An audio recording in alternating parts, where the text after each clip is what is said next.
Greetings, fellow Whovians, and welcome to Timey Wimey Review. As the build-up to the Doctor Who special, The Power of the Doctor, continues, I thought I would check out the debutante of the Fugitive Doctor in the 13th Doctor episode, The Fugitive of the Judoon, originally broadcast on BBC One in January 2020. Just in case you don't know the plot, a platoon of Judoon are orbiting near the moon as they are on the hunt for a fugitive who has taken refuge on Earth. The Doctor, still coming to terms with what has happened to her home planet of Gallifrey, intercepts a Judoon transmission. And now Team Tardis are also on the hunt for the fugitive, as they want to look for a more peaceful resolution rather than Judoon's method of shoot first, ask questions later. However, Graham, Yaz and Ryan have been transported onto a spaceship where a familiar friend, Captain Jack Harkness, wants to find the Doctor to give her an important message. If you've not watched this episode before, it will contain a lot of plot spoilers, so you have been warned. But I want to start this review by talking about Jo Martin as the fugitive Doctor slash Ruth slash Dr. Ruth, I don't know, whatever you want to call her. And I thought she just absolutely nailed this and just sold the big reveal that there has been another hidden Time Lord persona of the Doctors. A big what moment, really, for Doctor Who. And, you know, we kind of had little clues and the seeds being planted throughout this episode, especially when she took on the Judoon, and then just not remembering how she managed to do that and take the horn off the space captain of the Judoon. And then there was going to the lighthouse, and then we saw the fob watch type of thing going off. She pressed the alarm, didn't she?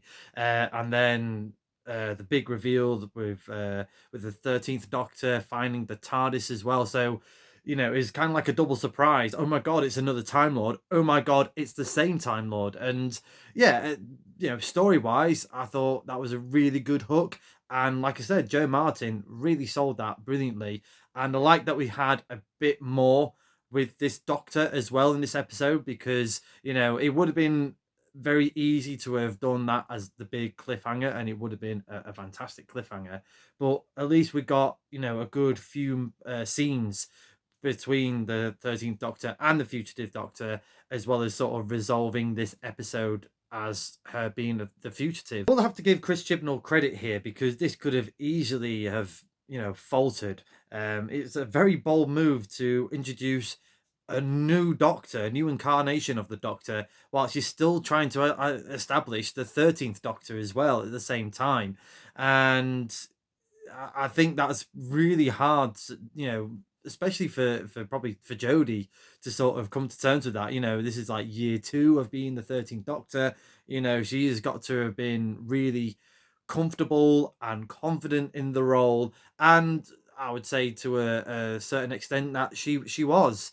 And then you sort of introducing this new Doctor persona as well. I'd say it's something that we've not really had before. I know we've had like multi-Doctor stories, but to have a new Doctor sort of come into the fold of another new Doctor or newish Doctor, it was a really sort of, like I said, bold move, but a really good move by Chris Chibnall. There's still discussions out there of where this fugitive Doctor fits in the Doctor's timeline, because in the episode itself, Jodie thinks you're in future incarnation, and fugitive Doctor says no, you're in my future. So you've got this weird wibbly wobbly timey wimey stuff going on, and yeah, there's been theories out there that it could be set in between the second and third Doctor's regeneration. There's always been Big Finish Audio's doing their own stories of that sort of season 6B, I think it is. Correct me if I'm wrong in the comments. And it could, you know, it could all sort of bounce around from there, and that could kind of make sense as a televisual canon if they wanted to do that. Take the Doctor out of the time stream by the Time Lords, by the Division, and that's kind of where we can fit that in. But let me know in the comments below where you think the fugitive Doctor fits in the Doctor's timeline. As for the 13th Doctor herself, I thought Jodie Whittaker has done a really good performance in this episode. Really love the interactions between her and Jo Martin, especially all that big reveal that I've mentioned earlier in this review. I do like the moody side of her. She's been keeping secrets from the fam about what's happened to Gallifrey, keeping them out the loop.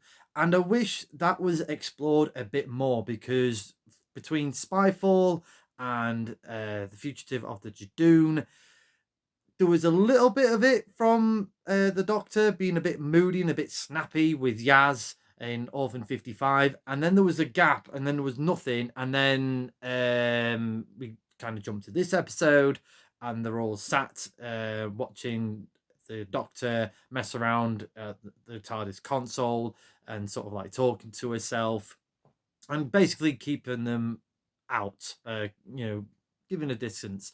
I would have liked that to have bled more into the episodes prior to Fugitive of the Judoon. I think that would have been a good dynamic to have. Like the 10th Doctor with Martha and Donna, 11th Doctor with Clara and Amy, and as well the 12th as well with Clara. So, yeah, it was nice to sort of go back to that mystique and a bit of a distancing and tension between the Doctor and the fam. I don't think it was, like I said, executed to its fullest. I would like to have been, they could have easily pushed that door a little bit wider, in my opinion. It was nice to see John Barrowman back as Captain Jack Harkness. Chris Chibnall again does a really good bait and switch in terms of surprises. That was kind of like the, using Captain Jack as the surprise to sort of hook you in for this episode, but leaving the rest of the big surprises until the very bitter end. So, like I said, that's definitely Chibnall playing to his strengths. And yeah, I liked Captain Jack interacting with Graham, Yaz, and Ryan, especially Ryan, basically, calling him cheesy. It's got to the point where it is classic Captain Jack stuff. And the fact that they teased that first interaction between the 13th Doctor and Captain Jack to later on in the series, I thought that was really good. Don't basically chuck all your eggs in one basket and that type of thing. Save that for later. Thought that was really good. And yeah, I'm not sure about the running joke of everyone thinking that Graham is the Doctor and it's a woman.